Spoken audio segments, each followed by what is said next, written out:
checking out this video. Don't forget, like and subscribe.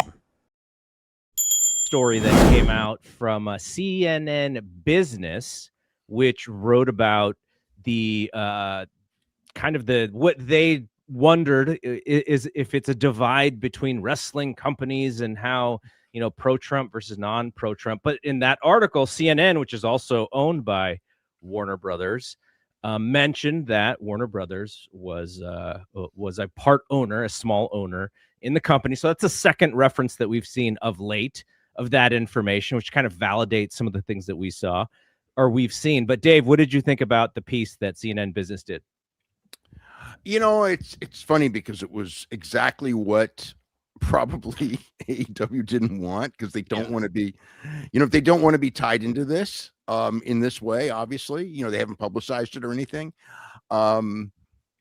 It's it's like really it's an easy story and a very simplistic story to say these guys are pro-Trump, these guys are anti-Trump, when both companies are just trying to present wrestling and not alienate anyone. Now, and granted, WWE, has very close ties to Trump, but AEW has never tried to be the anti-Trump, but because of what happened, it's been kind of almost foisted on them through the media from the fans, essentially, because of the Brody King thing. And Brody did do it did start with Brody King going, on the show with that T-shirt. Yeah, that made him kind of a cult hero to some people. So it's kind of like, and he only, like, we talked extensively on Friday on the story. We can go into that, but so it was actually like exactly what I was talking about. It's like they're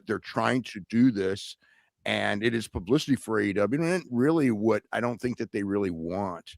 The stuff about the ownership, I pretty much knew this in 2019, but not for sure. And Tony would never admit to it, but he would never deny it when we've talked about this over the years, when it's come up. But it's, we know from filing papers that over 90% of the company is owned by Tony, Shad Khan, and Shanna Khan, who's Tony's sister. But Tony has 100% of the voting power, decision-making power. But they are a minority owner, which is probably a smart thing. I think it's helped them in, they're solid in the company. There is a reason, the company has, besides just television ratings, they have a reason to want them to be successful on in their company. So, you had that. I think, as far as the other stuff, the only thing that was not necessarily weird, but I noticed was when they're going like, they're trying to say like, WWE's the older company, AEW's 7 years old essentially, which is right. WWE goes to the 50s, which is better than most, which seem to think that Vince McMahon found it out of thin air, in 1984. So that was pretty accurate. And then I think that they said like, WWE ratings are 2 or 3 times bigger. And that's sort of misleading, because it's like you're in, the WWE ratings for at least on television for SmackDown, that's all of their audience. And then for NXT, it's all of their audience as far as live and same day. There is streaming afterwards of NXT the next day. Whereas the AEW number, you have for both shows also includes Max numbers. And so it's like, it's really not like even close to double, but it is ahead. At least, well, I shouldn't say NXT's behind. The SmackDown's clearly ahead.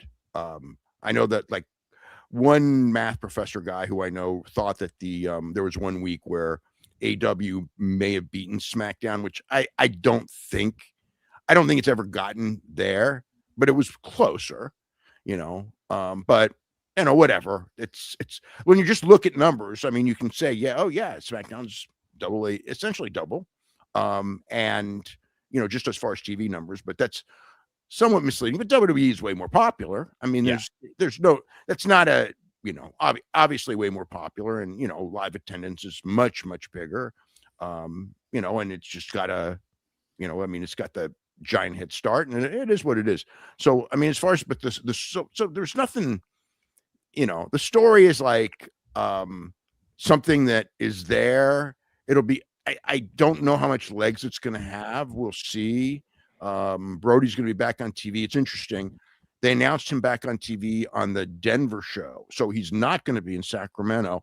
But they announced him in Denver now. I think because they don't want this is probably due to us. They don't want the idea that when he's not in Sacramento, I guess, for it to be, oh my God, they're trying to keep him off TV. It's like, he is going to be in Denver, so 25th, I think, right? Is it Yeah. the 25th?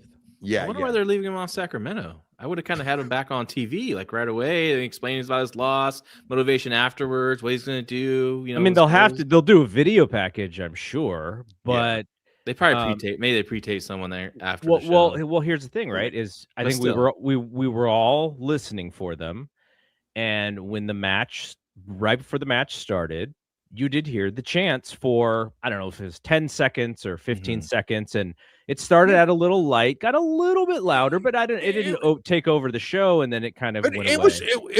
was like, it wasn't Vegas, but it was more than I expected. But I wasn't shocked.